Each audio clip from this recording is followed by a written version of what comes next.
अस्सलामु अलैकुम वरहमतुल्लाहि वबरकातुहू। उम्मीद है कि आप तमाम ही हज़रात खैरियत से होंगे।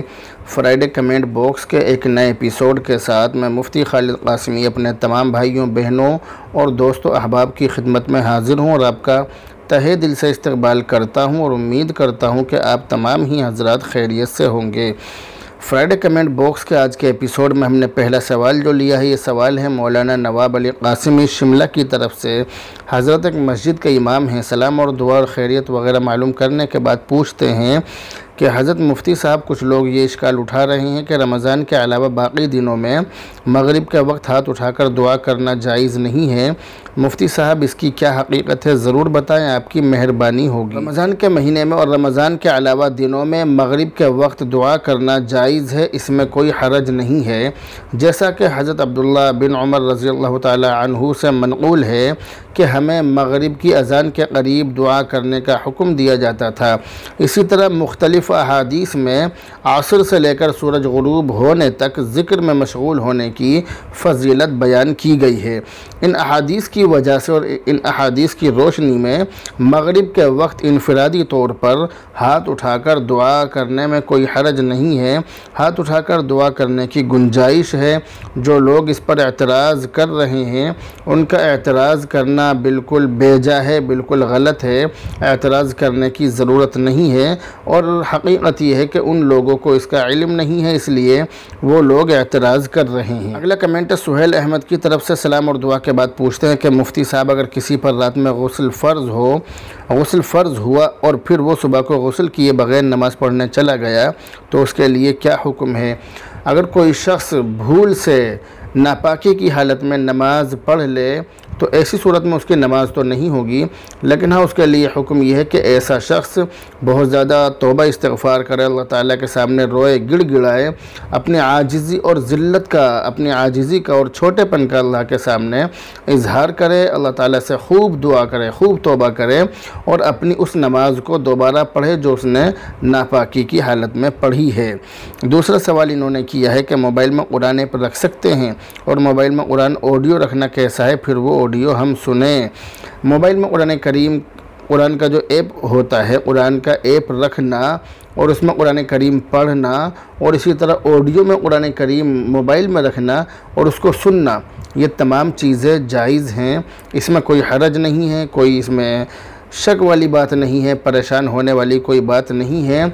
लेकिन हाँ, एक बात मैं फिर भी कहूँगा कि कुरान करीम पढ़ने में जो हमारे हाथों में कुरान करीम होता है, उस कुरान करीम को पढ़ने में जो सवाब और जो नूरानियत है वो मोबाइल में कुरान करीम पढ़ने में हरगिज़ हासिल नहीं हो सकती है। लेकिन बहरहाल, जहाँ तक बात जायज़ होने की है, आपने जवाज़ के बारे में मालूम किया कि जायज़ है या नहीं, तो हाँ, बहरहाल जायज़ है, जायज़ होने में कोई शक नहीं है।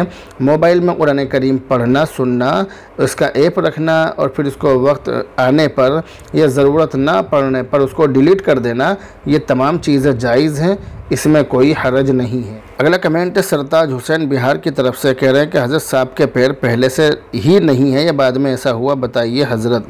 सांप के जो पैर हैं तो सांप पैदाइशी तौर पर ही ऐसा है, ऐसा नहीं है कि उसके पहले पैर हों फिर बाद में उसके साथ में कोई हादसा हो गया हो या कोई बद्दुआ उस पर पड़ गई हो जिसकी वजह से उससे पैर छीन लिए गए हों, तो ऐसा नहीं है, बल्कि वो पैदाइशी तौर पर ही ऐसा है। अगला कमेंट मोहम्मद अनस अली फ़िरोज़ाबाद की तरफ से।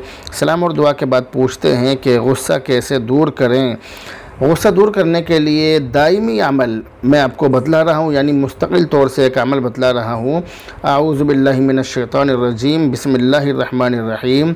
ये 21 मरतबा पढ़ें, लेकिन अव्वल और आखिर 3 मरतबा दरूद शरीफ पढ़ें। ये रोज़ाना करें। इसको पढ़कर पानी पर दम करके वो पानी जिस इंसान को ज़्यादा गुस्सा आता है उसको पिलाएं। अगर ख़ुद को आ रहा है तो ख़ुद को गुस्सा आता है तो इंसान ख़ुद पी ले। तो रोज़ाना किसी भी वक्त एक बार यह अमल कर लें, इंशाअल्लाह ताला अल्लाह ने चाहा तो उसको जो परेशानी है ये परेशानी दूर हो जाएगी। इसी तरह से ये तो दायमी इलाज है, लेकिन वक्ती इलाज जो होता है, जो फ़ौरी इलाज होता है, जैसे बहुत से लोगों को गुस्सा आता है तो गुस्से की हालत में उन्हें क्या करना चाहिए, तो उसके लिए सबसे आसान बात यह है कि इंसान अपनी हालत तब्दील कर ले। अपनी हालत बदल ले। अगर खड़ा है तो बैठ जाए, बैठा है तो लेट जाए, लेटा है तो बैठ जाए, और बैठा है तो खड़ा हो जाए, खड़ा है तो चल दे, यानी कुछ भी करने लगे। अपना जहन वहाँ से हटाकर किसी और काम में मशगूल हो जाए, और इसी तरह आऊज़ु बिल्लाहि मिनश शैतानिर रजीम पढ़ ले। इंशाअल्लाह ताला उसका जो गुस्सा है वो फ़ौरी तौर पर ख़त्म हो जाएगा। इसी तरह से पानी पीना भी इसका एक बहुत बेहतरीन इलाज है। गुस्सा आ रहा हो तो इंसान पानी पी ले, तो इंशाअल्लाह ताला गुस्सा उसका ख़त्म हो जाएगा। अगला कमेंट कारी हबीबुल्लाह की तरफ से, सलाम और दुआ के बाद कहते हैं कि मुफ्ती साहब, बकरे की क़ुरबानी करने में ज़्यादा सवाब है या बड़े जानवर में हिस्सा लेने में ज़्यादा सवाब है? ये जो आपने सवाल किया है, इस सवाल का जवाब ये है कि ये जो मामला है ये इंसान की नीयत के ऊपर है। यानी इंसान की नीयत क्या है। अगर इंसान की नीयत अल्लाह को राज़ी करने की है तो उसके एतबार से उसको सवाब मिलेगा। अब बहुत सारे लोग ऐसे होते हैं कि जिनकी नीयत अल्लाह को राज़ी करने की नहीं होती है, बल्कि उन लोगों की नीयत दिखलावा करने की होती है। तो अगर कोई आदमी 1 करोड़ रुपए का बकरा, 2 करोड़ रुपए का, या कितना ही महंगे से महंगा बकरा अल्लाह के रास्ते में क़ुरबान करे, लेकिन मकसद दिखलावा करना हो, अल्लाह को राज़ी करना मकसद ना हो, तो ऐसे आदमी को सवाब नहीं मिलेगा, बल्कि ऐसे आदमी की क़ुरबानी उसके मुंह पर फेंक कर मार दी जाएगी।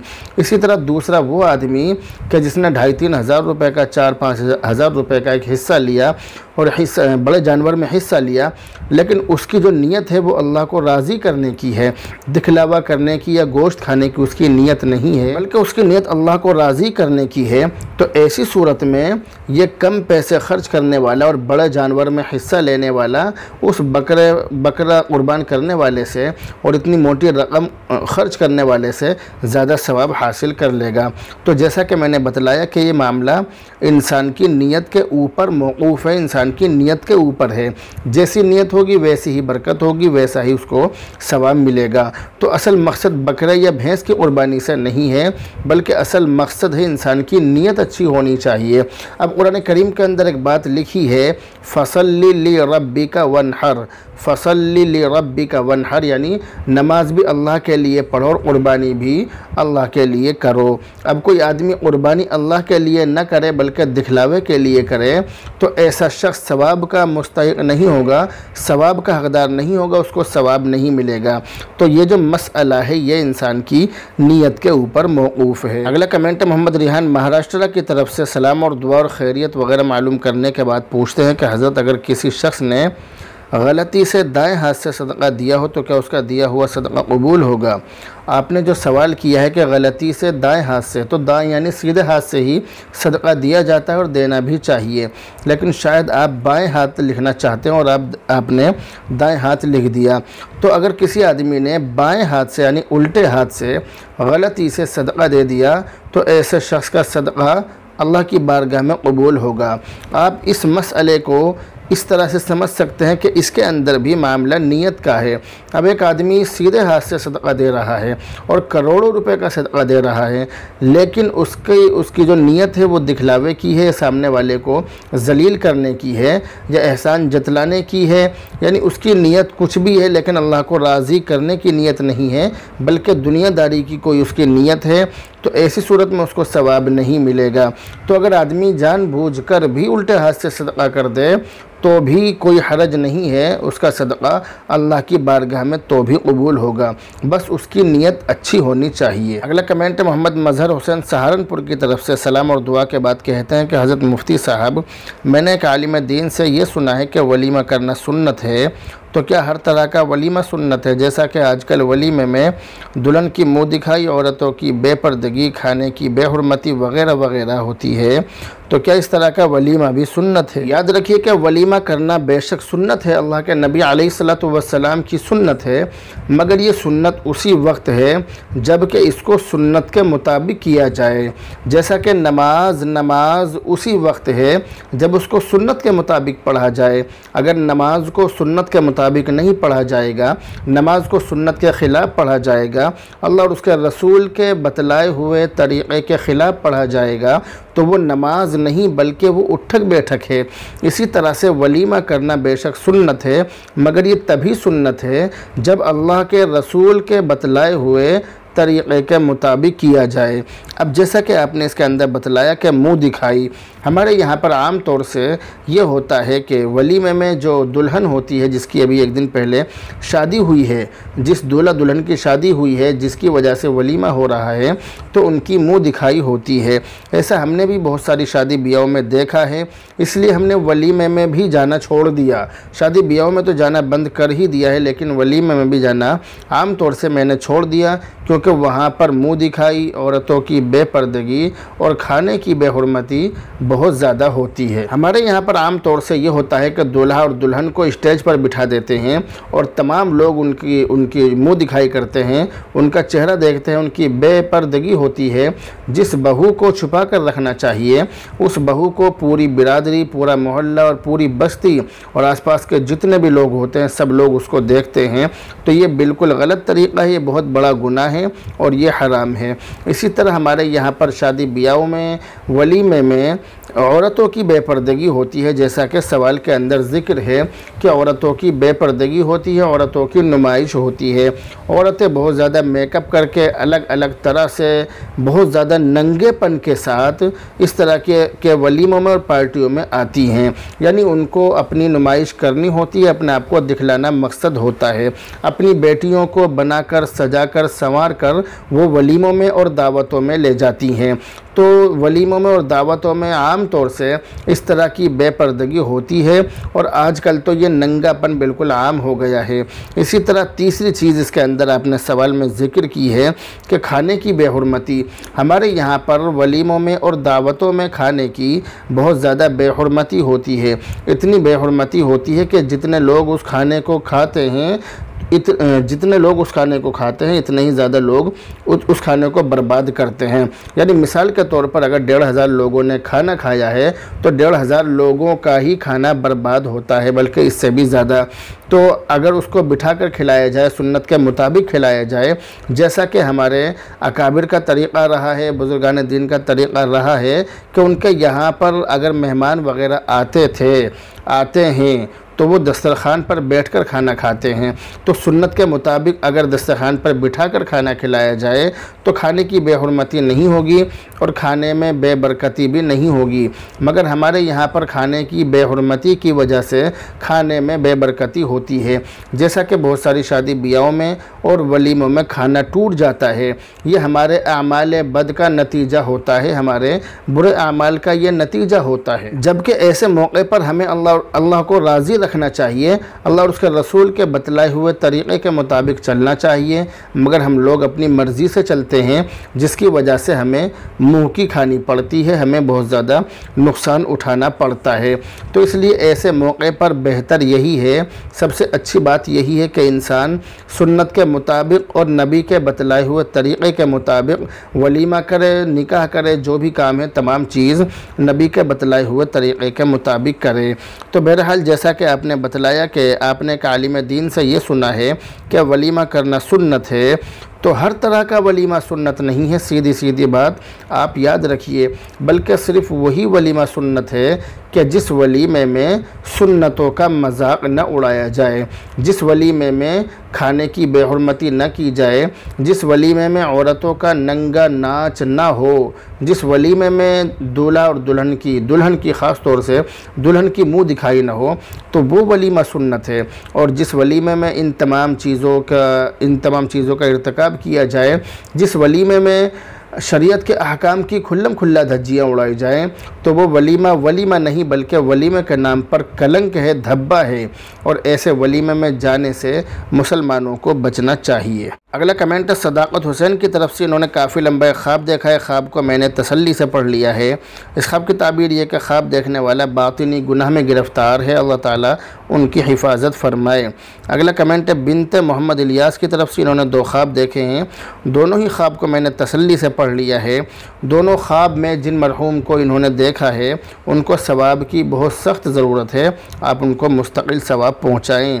अगला कमेंट है इरम हाशिमी की तरफ से। सलाम और दुआ के बाद इन बहन ने कई सवाल किए हैं। पहला सवाल ये किया है कि लड़कियों के लिए कुरान करीम हिफ्ज़ करना कैसा है, उसे याद कर लेने के बाद अगर कोई उसे भूल जाए तो उसके लिए क्या वईद है, नीज़ क़यामत के दिन नाबीना कौन लोग उठाए जाएंगे। लड़कियों के लिए कुरान करीम हिफ्ज़ करना जायज़ तो है मगर बेहतर नहीं है, क्योंकि आम तौर से होता यह है कि हमारी जो ये बेटियां होती हैं, जो लड़कियां होती हैं, ये आम तौर से कुरान करीम हिफ्ज़ कर लेती हैं, मगर जब इनकी शादी हो जाती है तो बच्चे की पैदाइश होने के बाद और बच्चे की पैदाइश होने के बाद जो हालत निफास में वो होती हैं, यानी जो सवा महीना उनका गुज़रता है नापाकी की हालत में, उन दिनों में भी वो कुरान करीम नहीं पढ़ पाती हैं। इसी तरह से हर महीने जो 8 या 10 दिन की जो उनकी मजबूरी होती है, उन दिनों में भी वो कुरान करीम नहीं पढ़ पाती हैं। इसी तरह से बच्चे की परवरिश एक बहुत बड़ा मसला उनके लिए होता है। वो ऐसा वक्त होता है कि उस वक्त में घर के जो ज़रूरी काम होते हैं उन कामों को भी नहीं कर पाती हैं, तो कुरान करीम पढ़ना तो उनके लिए बहुत बड़ा मसला ऐसे मौके पर आम तौर से हो जाता है। इसलिए वो कुरान करीम नहीं पढ़ पाती हैं, जिसका नतीजा ये होता है कि वो आहिस्ता आहिस्ता कुरान करीम को भूल जाती हैं। तो अगर इस तरह की परेशानी हो, इस तरह की मजबूरी हो, तो औरतों को कुरान करीम हिफ्ज़ नहीं करना चाहिए। लेकिन अगर इस तरह की कोई बात ना हो, कोई परेशानी ना हो, तो फिर कुरान करीम हिफ्ज़ कर लें, बहुत अच्छी बात है।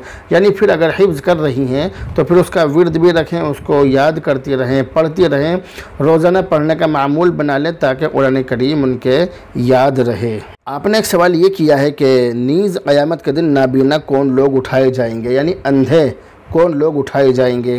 तो आपने वो कुरान करीम की एक आयत है, वमन आरज़ अन ज़िक्री फ़इन्न लहू मईशतन ज़नकम व नहशुरुहु यौमल क़ियामति अमा क़ाल रब्बि लिमा हशरतनी अमा वक़द कुन्तु बसीरा। आपने इस आयत के बारे में सवाल किया है, क्योंकि आम तौर से बहुत सारे लोग इस आयत को वईद के तौर पर पेश करते हैं कि अगर कुरान करीम किसी ने पढ़ा और पढ़ने के बाद वो भूल गया, तो क़यामत के दिन कुरान करीम भूलने की वजह से उसको अंधा करके उठाया जाएगा। तो ये जो कुरान करीम की आयत है, इस आयत का तर्जमा ये है, वमन आरज़ अन ज़िक्री के जिसने मेरी याद से मुँह फेरा, फ़इन्न लहू मईशतन ज़नका, तो हम उसके लिए ज़िंदगी तंग कर देंगे, उसके लिए तंग ज़िंदगानी है।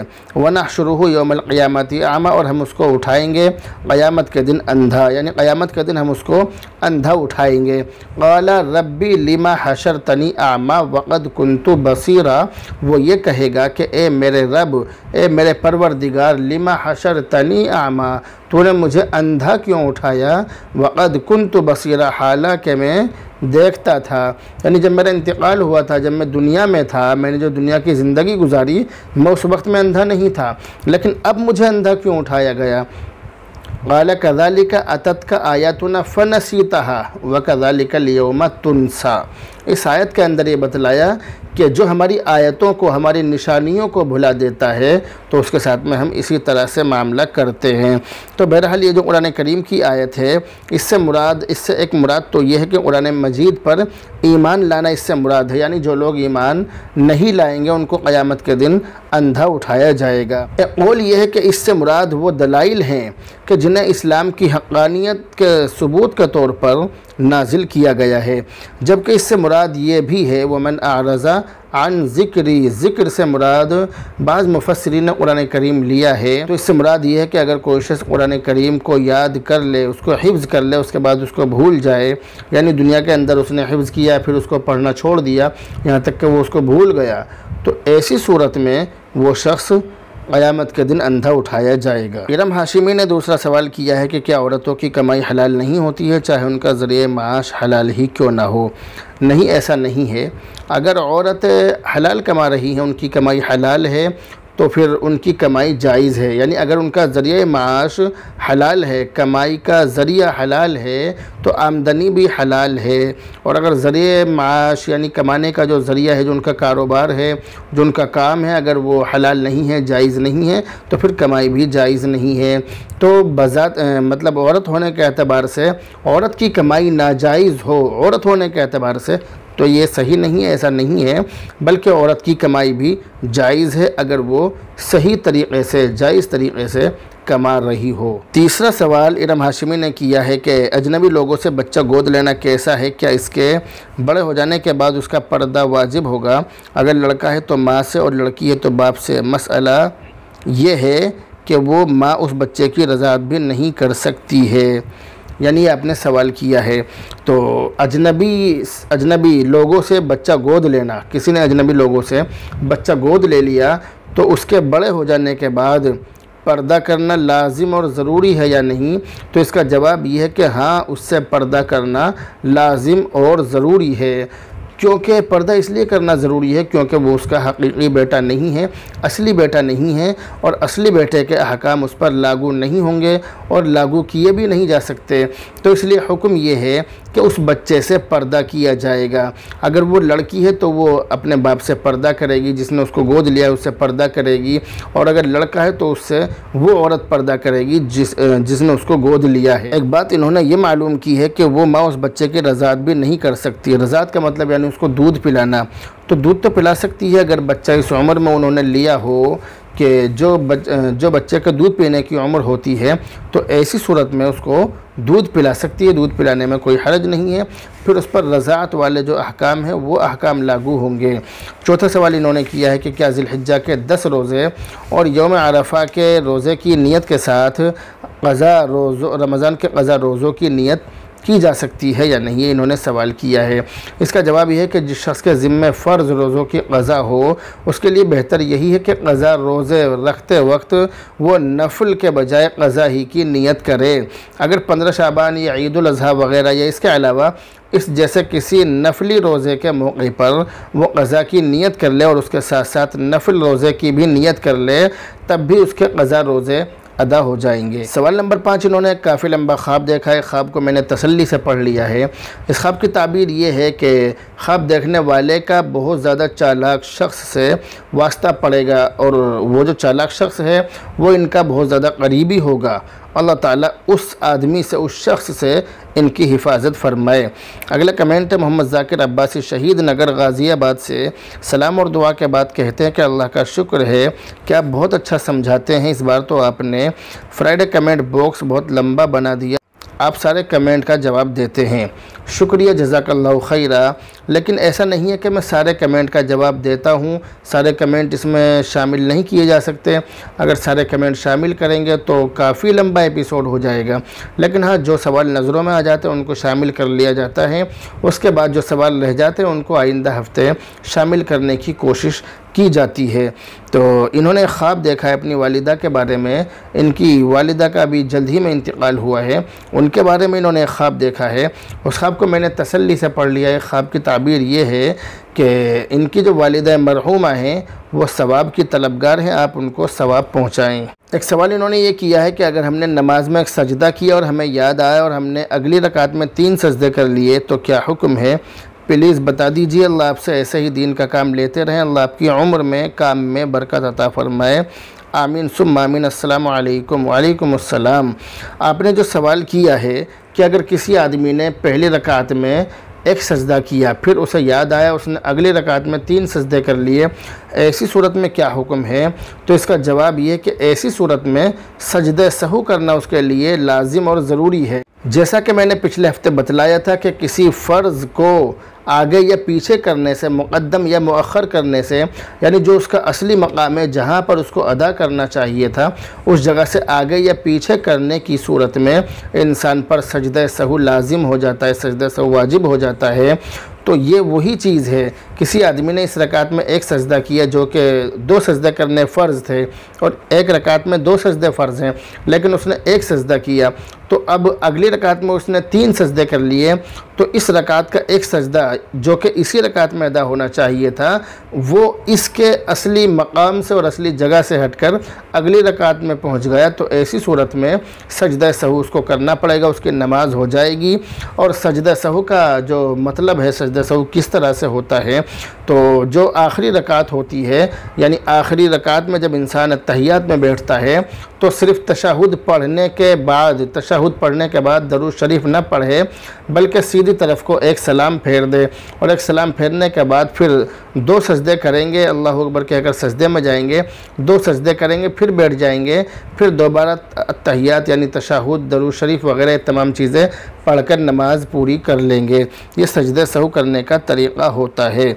अगला कमेंट है हाफिज़ तबारक रहमानी की तरफ से। सलाम और दुआ के बाद पूछते हैं कि हज़रत, एक साहब ने अपनी बीवी को 3 तलाक़ें दे दिया, उस औरत ने तीसरे दिन किसी दूसरे लड़के से निकाह कर लिया, तो ऐसे करना जायज़ है या नहीं? जवाब मरहमत फरमाए, ऐनो करम होगा। जो आपने सवाल किया है, इस सवाल का जवाब यह है कि अगर किसी औरत को तलाक़ हो जाए, किसी औरत को उसका आदमी तलाक़ दे दे, तो तलाक़ के बाद जब तक इद्दत न गुज़र जाए उस वक्त तक उस औरत का निकाह किसी और से करना हरगिज़ जायज़ नहीं है। इद्दत में किया गया निकाह शरअन बातिल होता है, इसलिए उन दोनों में तफरीक कराना और उन दोनों में जुदाई कराना ये आपके लिए ज़रूरी है, ये आपकी ज़िम्मेदारी है।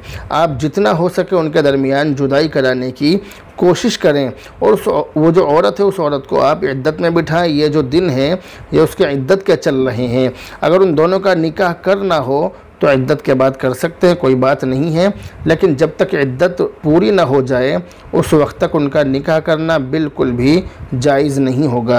अगला कमेंट है हाफिज़ मोहम्मद सादिक गुजरात की तरफ से। उन्होंने ख्वाब देखा है, ख्वाब को मैंने तसल्ली से पढ़ लिया है। इस ख्वाब की ताबीर यह है कि इस ख्वाब में ख्वाब देखने वाले के लिए नागहानी परेशानी आने की तरफ इशारा है। अल्लाह ताला हिफाजत फरमाए और रहम का मामला फरमाए। अगला कमेंट नासिर हुसैन की तरफ से। सलाम और दुआ के बाद कहते हैं कि नाफ में तेल लगाने के फ़ायदे क्या क्या हैं?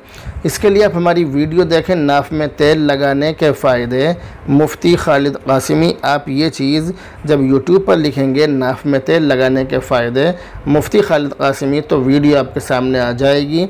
आप उस वीडियो को देख सकते हैं, उसके अंदर तमाम ही चीज़ें बतलाई गई हैं। उसके अंदर नाफ में तेल लगाने के तमाम फ़ायदे, सारे के सारे फ़ायदे बहुत अच्छी तरह से बतलाए गए हैं। अगला कमेंट है मोहम्मद अनस अली फ़िरोज़ाबाद की तरफ से। सलाम और दुआ के बाद कहते हैं कि सलाम के बाद मुसाफ़ा किया जाता है और कुछ लोग सीने पर हाथ रख लेते हैं, इसका क्या मतलब और क्या दलील है?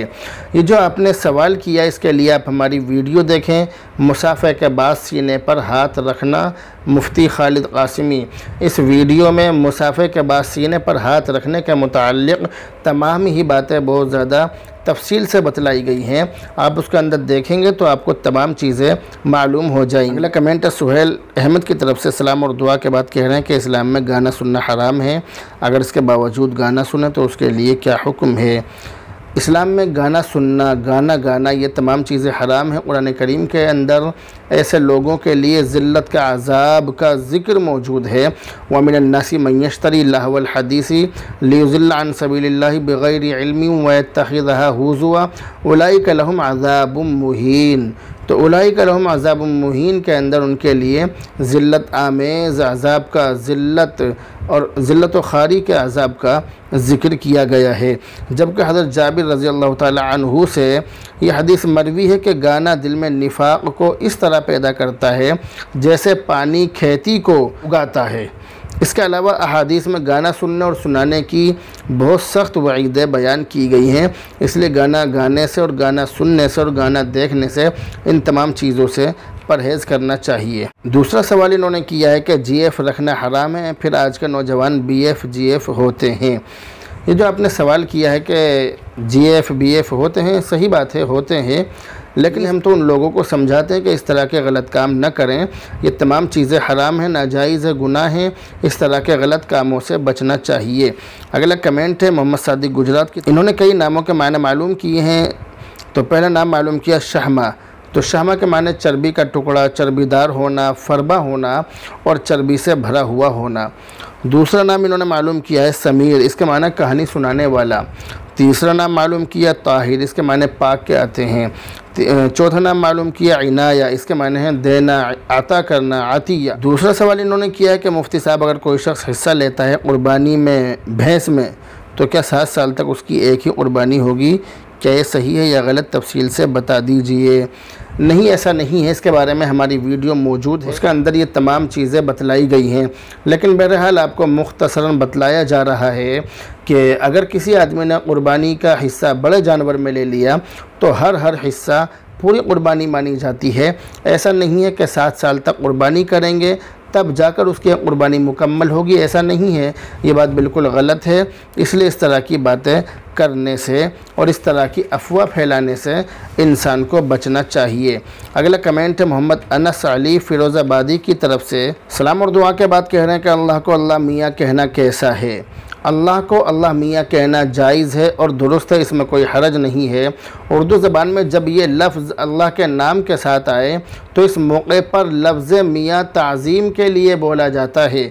अपने मुहावरात और बोल चाल में अगर कोई शख्स ये लफ्ज़ अल्लाह के नाम के साथ बोलता है तो दुरुस्त है, जायज़ है, इसमें कोई हरज नहीं है। अल्लाह के साथ मियाँ लफ्ज़ इस्तेमाल होने की सूरत में जो माना हमारे जहनों में आते हैं और जो माना हम समझ रहे हैं उन मानों का एहतमाल और शक भी बाकी नहीं रहता है। इस तरह की कोई बात नहीं है, बल्कि बात दरअसल ये है कि मुताल्लिक़ात की तब्दीली से, यानी अगर कोई लफ्ज़ किसी के साथ जुड़ जाए या जोड़ा जाए तो उससे माना की तब्दीली हो जाती है। ख़ुद कुरान करीम के अंदर इस तरह का ज़िक्र मौजूद है, इन्नल्लाह व मलाइकतहु युसल्लूना अलन नबी। तो इस आयत के अंदर, इस दुआ के अंदर अल्लाह की तरफ सलात की निस्बत करने में माना दूसरे होंगे और मलाइका यानी फ़रिश्तों की तरफ लफ्ज़ सलात की निस्बत करने में माना दूसरे होंगे। दूसरा सवाल इन्होंने किया है कि क्या वो लोग कुर्बानी कर सकते हैं कि जो लोग साहिब निसाब ना हो, क्या उनकी कुर्बानी हो जाएगी और वो किसके नाम से कुर्बानी करें? क्या कुर्बानी हर साल करनी चाहिए? साहिब निसाब का मतलब क्या है? आपने इस एक सवाल में कई सवाल कर लिए। पहला सवाल ये कि जो लोग साहिब निसाब ना हो तो क्या उनकी कुर्बानी हो जाएगी और वो किसके नाम से कुर्बानी करें?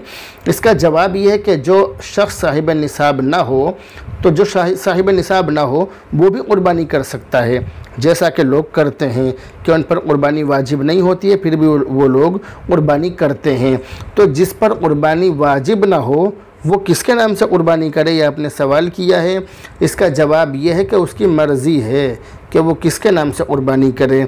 जब उस पर वाजिब नहीं है तो उस पर यह भी वाजिब नहीं है, जब कुर्बानी वाजिब नहीं है तो ये भी वाजिब नहीं है कि वो अपने नाम से करे, बल्कि उसकी मर्ज़ी है, वो किसी के भी नाम से कर सकता है। अपने नाम से करे, अपनी बीवी के नाम से करे, अपने बच्चों के नाम से करे, या नबी के नाम से करे, या अपने मरहूमीन के नाम से करे, जो उसके मुर्दे हैं, जो उसके माँ बाप या मिलने जुलने वाले या कोई भी रिश्तेदार दुनिया से जा चुके हैं, उन सब के नाम से करे, उसकी मर्ज़ी है। दूसरा सवाल आपने इसी सवाल में ये किया है कि क्या कुर्बानी हर साल करनी चाहिए? तो इसका जवाब ये है कि जिन लोगों पर वाजिब है उनको तो हर साल जब तक करनी पड़ेगी जब तक उन पर वाजिब है, और जब उन पर वाजिब नहीं रहेगी तो फिर उनको करने की ज़रूरत नहीं है। लेकिन जिन लोगों पर वाजिब नहीं है तो उनकी मर्ज़ी है, करें या ना करें। शरीयत की तरफ से उनके ऊपर कोई दबाव नहीं है, उनके ऊपर कोई ज़बरदस्ती नहीं है, बल्कि उनकी अपनी मर्ज़ी है। वो चाहे तो कर लें और चाहे तो ना करें। ना करेंगे तो शरीयत की तरफ से कोई पकड़ नहीं होगी, करेंगे तो शरीयत की तरफ से, अल्लाह की तरफ से उनको बहुत ज़्यादा अजर व सवाब दिया जाएगा। तीसरा सवाल आपने इसी सवाल में ये किया है कि साहिब निसाब का मतलब क्या होता है? तो साहिब निसाब का मतलब ये होता है निसाब वाला, यानी उस मिक़दार का मालिक होना, उस मिल्कियत का मालिक होना कि जिसकी मौजूदगी में उस पर कुर्बानी या उस पर ज़कात वाजिब हो। तो उस मिल्कियत के मालिक होने को साहिब निसाब कहते हैं। तो हम इसको आसान लफ्ज़ों में, साहिब निसाब को आसान लफ्ज़ों में हम ये कह सकते हैं कि जिस आदमी के पास इतना इतना माल हो, ये माल हो, इस मिक़दार में हो, उस पर कुर्बानी वाजिब है या उस पर ज़कात वाजिब है। तो हम इस बात को आसान लफ्ज़ों में इस तरह से कह सकते हैं। अगला कमेंट है क़ारी हिफ्ज़ुर रहमान साहब की तरफ से। सलाम और दुआ और खैरियत वगैरह मालूम करने के बाद पूछते हैं कि बाप पर कुर्बानी वाजिब है, मगर अब बाप ने अपने बेटे को घर का मालिक और ज़िम्मेदार बना दिया, तो क्या बाप बेटे की तरफ से कुर्बानी काफ़ी है या दोनों को अलग अलग कुर्बानी करनी पड़ेगी, जबकि बाप भी साहिब निसाब है? ये जो आपने सूरत हाल ज़िक्र की है, इसी सूरत में बाप और बेटा दोनों पर कुर्बानी वाजिब होगी। ऐसा नहीं है कि बाप ने बेटे को अपना घर जो है उसका होलसेल मालिक बना दिया, तमाम चीज़ों का मालिक अपने बेटे को बना दिया, तो अब इसके ऊपर कुर्बानी वाजिब ना हो तो ऐसा नहीं है, बल्कि इसके ऊपर कुर्बानी वाजिब रहेगी। हाँ, जब इसके पास इतना माल ना हो कि जिस पर कुर्बानी वाजिब हो जाती है तो फिर ऐसी सूरत में इस पर कुर्बानी वाजिब नहीं होगी। अगला कमेंट है मौलाना तसव्वुर अल हुसैनी की तरफ। सलाम और दुआ के बाद कहते हैं कि अगर कटिया या कटड़ा घर का है और 26 महीने का बता रहे हैं मगर दांता नहीं है, तारीख़ पक्की है 2 साल 2 महीने का है, क्या उसमें हिस्सा हो जाएगा? जवाब मरहमत फरमाए, ऐन नवाजिश होगी फ़कत वस्सलाम।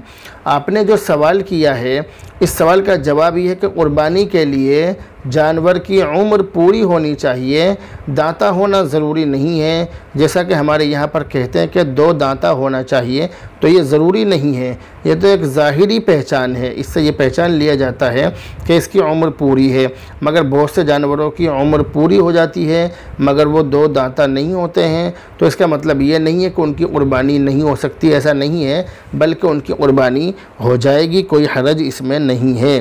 दूसरा सवाल इन्होंने किया है कि एक आदमी ने बकरा पाल रखा है और आदमी मज़दूर है और वो बकरा मर गया, अब दोबारा बकरा लेना पड़ेगा या हिस्से में काम चल जाएगा या फिर यूं ही काम चल जाएगा? जवाब मरहमत फरमाएं। इसके लिए आप हमारी वीडियो देखें कि कुर्बानी का जानवर खो जाए या मर जाए, मुफ्ती खालिद कासिमी, उसके अंदर तमाम ही चीज़ें बतलाई गई हैं। अगला कमेंट है बॉबी की तरफ से। सलाम और दुआ के बाद पूछती हैं कि कुर्बानी का जानवर कुर्बानी से कितने दिन पहले ख़रीदें? इसके लिए कोई मुद्दत मुतय्यन नहीं है। आप कुर्बानी का जानवर कभी भी ख़रीद सकती हैं, कभी भी आप ख़रीद सकते हैं। कितने दिन पहले भी आप ख़रीद सकते हैं, 2 दिन पहले भी, 2 महीने पहले भी, 5 महीने पहले भी, जब भी आप चाहें ख़रीद सकते हैं। लेकिन बहरहाल कम से कम इतने दिन पहले ज़रूर ख़रीदना चाहिए। इतने दिन पहले तो ख़रीद लेना ही चाहिए कि इंसान को उस जानवर से इतनी ज़्यादा मोहब्बत हो जाए कि जब उस जानवर के गले पर छुरी चल रही हो तो इस आदमी की आंखों से आंसू निकल रहे हों, कम से कम इतनी मोहब्बत तो जानवर से हो जानी चाहिए। अगला कमेंट है शानू त्यागी की तरफ से, कह रहे हैं माशाअल्लाह, शुक्रिया, जज़ाकल्लाहु खैरा। अगला कमेंट है मोहम्मद इम्तियाज़ की तरफ से, कह रहे हैं माशाअल्लाह, शुक्रिया, जज़ाकल्लाहु खैरा। अगला कमेंट जमील अहमद की तरफ से, कह रहा है कि मुझे एलर्जी है, बहुत दवा खा ली, कोई फ़र्क नहीं पड़ता है, आप कोई इलाज बता दीजिए। ये सवाल दोबारा पूछ रहा हूँ। ये जो आपने सवाल किया है कि आपकी एलर्जी है, इसके लिए आप हकीम साद साहब से रब्ता करें। उनका जो मोबाइल नंबर है वो आप स्क्रीन पर देख सकते हैं, आप उनसे रब्ता करें, इंशाअल्लाह ताला आपका बहुत अच्छा इलाज किया जाएगा। अगला कमेंट है शादाब ख़ान की तरफ से। इन्होंने खरगोश के मुताल्लिक़ ख्वाब देखा है, ख्वाब को मैंने तसल्ली से पढ़ लिया। इस ख्वाब की ताबीर ये है कि ख्वाब देखने वाला मासूम बच्चों से बहुत ज़्यादा मोहब्बत करता है। अगला कमेंट है मोहम्मद रज़ा मज़ाहिरी की तरफ से, कह रहे हैं कि मुफ्ती साहब मैं शेख यूनुस साहब जौनपुरी रहमतुल्लाहि अलैह का खादिम मोहम्मद रज़ा मज़ाहिरी हूँ।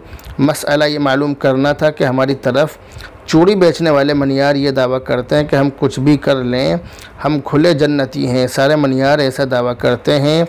एक उनमें से ये कहता है कि मनियार से ज़्यादा ईमानदार कोई नहीं। क्या ये बात सही है? क्या ये दावा करना सही है? कहते हैं कि हम कितना ही बड़ा गुनाह कर लें फिर भी हम जन्नती हैं। ये मसला क्या है, आप थोड़ा बता दीजिए मुफ्ती साहब। किसी शख्स का ये कहना कि हमारी बिरादर के तमाम लोग जन्नती हैं, ये बिल्कुल गलत है, क्योंकि किसी भी बिरादरी में तमाम लोग जन्नती नहीं हो सकते और इस तरह का दावा करना तो बिल्कुल गलत है। इस तरह का दावा तो बड़े से बड़े आलिम दीन को भी नहीं करना चाहिए और वो कर भी नहीं सकते हैं। ये कहना कि हम खुले जन्नती हैं बिल्कुल गलत बात है। अल्लाह ताला जानता है कौन जन्नती है कौन जहन्नमी है, हम खुद फ़ैसला नहीं कर सकते। और फिर ये कहना कि हम कितना ही बड़े से बड़ा गुनाह कर लें हम जन्नती हैं, ये भी गलत है। ऐसा नहीं है। गुनाहगारों के लिए अल्लाह ने जहन्नम बनाई है और नेक लोगों के लिए अल्लाह ने जन्नत बनाई है। इसी तरह ये दावा करना कि हमारी बिरादरी से ज़्यादा कोई ईमानदार नहीं है, ये भी बिल्कुल गलत है।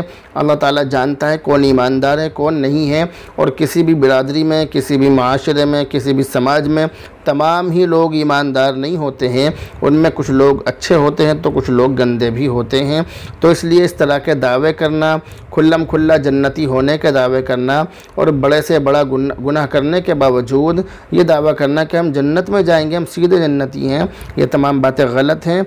ये तमाम अल्फाज तकब्बुर के हैं। ये तमाम अल्फाज वो हैं कि जो बड़े से बड़े दीनदार को भी जहन्नम में ले जाने के लिए काफ़ी हैं। अल्लाह ताला हमारी हिफाजत फरमाए। अगला कमेंट है मोहम्मद सुबहान की तरफ से, करें मुफ्ती साहब मुझसे तौबा करके फिर गुनाह हो गया। अगर आपने तौबा कर ली, आपसे फिर गुनाह हो गया तो आप फिर तौबा कर लें, फिर गुनाह हो जाएगा फिर तौबा कर लें। बार बार गुनाह हो जाए तो आप बार बार तौबा करें, अल्लाह ताला आपकी तौबा को कबूल करेगा, अल्लाह ताला आपके गुनाहों को माफ़ फरमाएगा। अल्लाह ताला गफूर रहीम है, गुनाहों को माफ़ करने वाला है। बंदा जब रो रो कर तौबा इस्तिग़फ़ार करता है, अल्लाह ताला उसकी तौबा को कबूल फरमाता है। अगला कमेंट है बॉबी की तरफ से, सलाम और दुआ के बाद कहती हैं कि मुफ्ती साहब नदी का चलता पानी पाक है, नदी का पानी पी सकते हैं या नहीं? अगर वो पानी देह दर देह यानी 10/10 से बड़ा है तो उस पानी को पी सकते हैं, और अगर इससे कम हो तो नहीं पी सकते। और नदी का जो पानी होता है वो आम तौर से जो मैंने बतलाया देह दर देह यानी 10/10 से बड़ा होता है, इसलिए उस पानी को पी सकते हैं, कोई हरज नहीं है, वो पानी पाक है।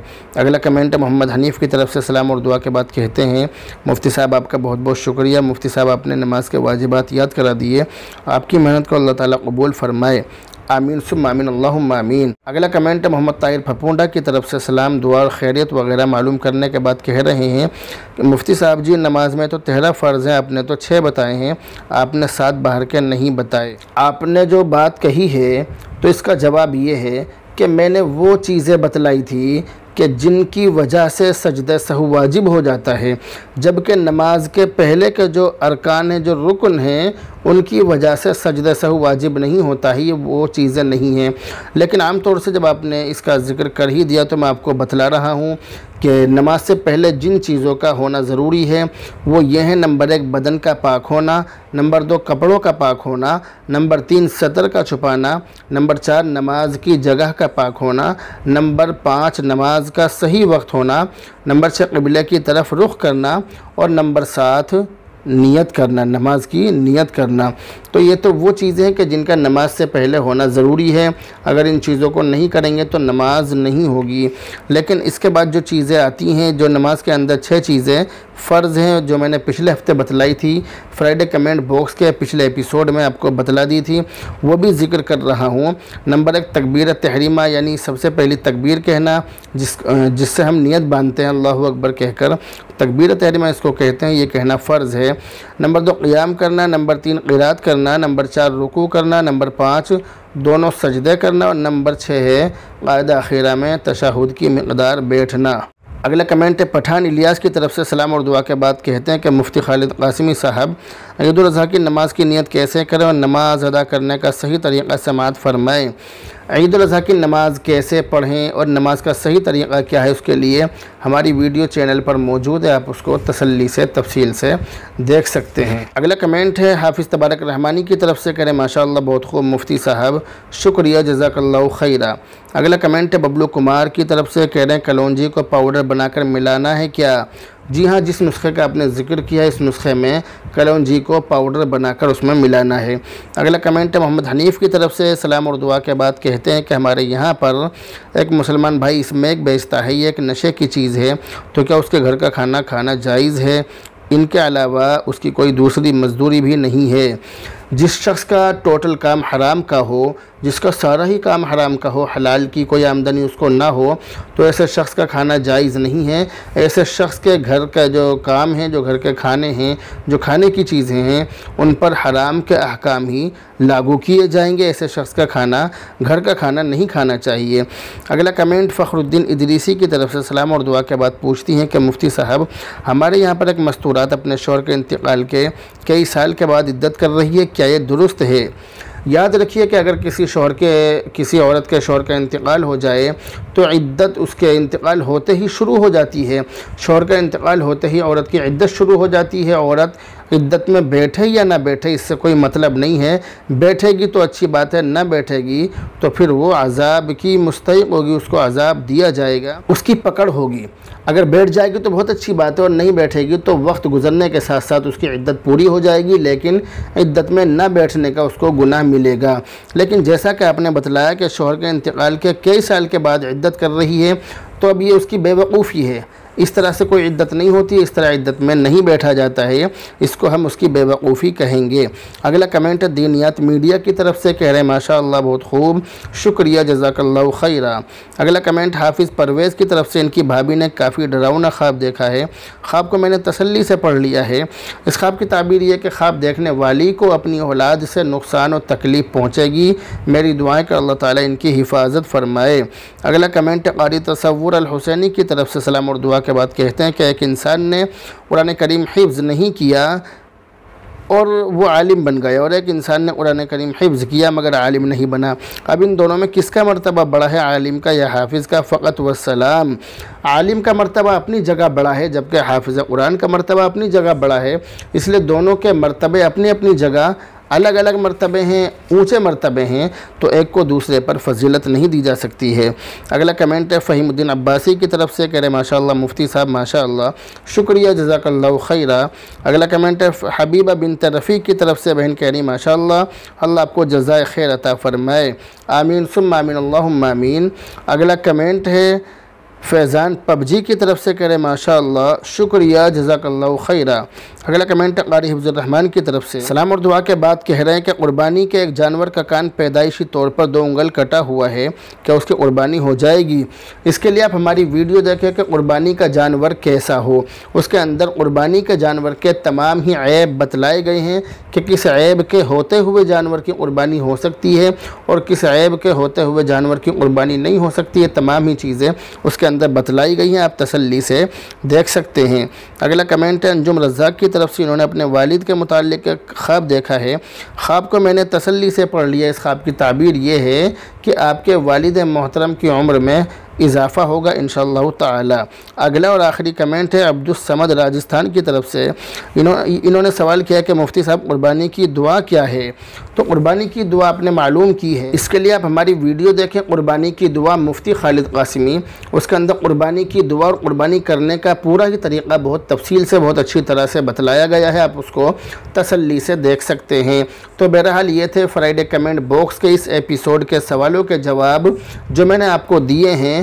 मुझे उम्मीद है कि आपको सवालों के जवाब समझ में आ गए होंगे, और मुझे ये भी उम्मीद है कि आप हजरात ने जो कमेंट किए हैं वो कमेंट इस एपिसोड में शामिल हो गए हैं। मुझे ये भी उम्मीद है कि इन सवालों से और इनके जवाब से आपको काफ़ी फ़ायदा होता होगा, आपके इल्म में इजाफ़ा होता होगा।